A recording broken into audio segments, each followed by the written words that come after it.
আর এই মুহূর্তে সরাসরি যে ছবি আপনাদের দেখাবো, বাড়ি থেকে রওনা দিলেন অর্থমন্ত্রী স্বপন দাশগুপ্ত।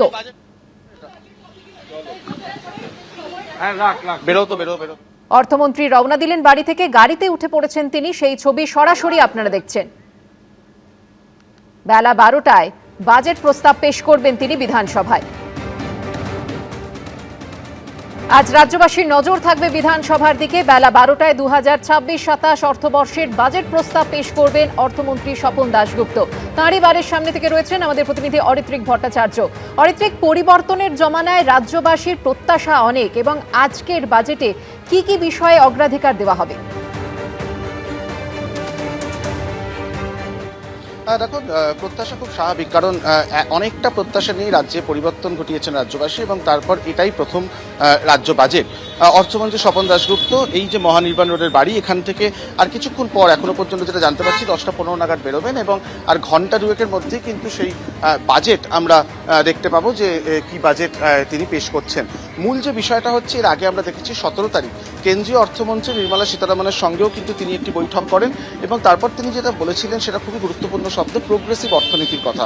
অর্থাৎ এই যে রাজ্য সরকার তারা যা যা নির্বাচনী প্রতিশ্রুতি দিয়েছিলেন, তার কি কি এই বাজেটে দেখা যাবে সেটা যেমন রয়েছে, কারণ প্রত্যাশা বিভিন্ন ক্ষেত্র থেকে বিভিন্ন রকমের। কর্মসংস্থানমুখী হতে পারে বাজেট, সেই প্রত্যাশা যেমন রয়েছে, তেমনই শিল্পের কথা এখানে আলোচনা হবে, সেই প্রস্তাব রয়েছে। বিশেষ কোনো অংশের জন্য কোনো আর্থিক প্যাকেজ থাকবে কিনা, সেই প্রত্যাশা রয়েছে। এমনকি নিয়োগ সংক্রান্ত প্রত্যাশার পাশাপাশি সরকারি কর্মচারীরাও কিন্তু তারা এই বাজেটের দিকে তাকিয়ে আছেন, কারণ তারা যেটা ইতিমধ্যেই কিন্তু মুখ্যমন্ত্রী শুভেন্দু অধিকারী বলেছিলেন যে বাজেটে তাদের জন্য একটা দিশা থাকবে। তবে যে বিষয়টা বেশি ভাবতে হচ্ছে সেটা হচ্ছে আর্থিক সংস্থান। রাজ্যের এই মুহূর্তে আর্থিক পরিস্থিতিতে দাঁড়িয়ে কোন কোন ঘোষণা করা সম্ভব হবে, সেইগুলো একটা খুব গুরুত্বপূর্ণ বিষয়। কারণ আমরা আরও একটি বিষয়টি কিন্তু নজর দেওয়া হতে পারে, সেটা হচ্ছে পর্যটন শিল্প। পর্যটন শিল্প থেকে রাজ্যের রোজগার বাড়ানোর একটা সম্ভাবনা থাকবে, এবং সেই জায়গায় কী কী ঘোষণা করা হয় সেটা দেখতে হবে। এবং সবটা মিলিয়েই কিন্তু রাজ্যবাসী পরিবর্তনের পর প্রথম যে বাজেট, সেখানে বহু প্রত্যাশা নিয়ে সেই বাজেটের দিকে তাকিয়ে থাকবেন।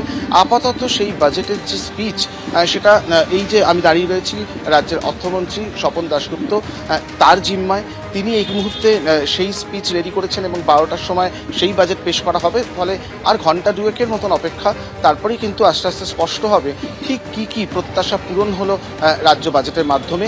এই আর্থিক সংস্থানের জায়গা থেকে কি কি করা সম্ভব হলো রাজ্য সরকারের পক্ষ থেকে, এমনকি নিয়োগ, শিল্প, কর্মসংস্থান, রাজ্যের অর্থনীতিকে চাঙ্গা করা থেকে শুরু করে সরকারি কর্মচারীদের প্রত্যাশা, বিভিন্ন অংশের প্রত্যাশা, কোন কোন প্রত্যাশা পূরণে সক্ষম হবে এই বাজেট। ধন্যবাদ অরিত্রিক।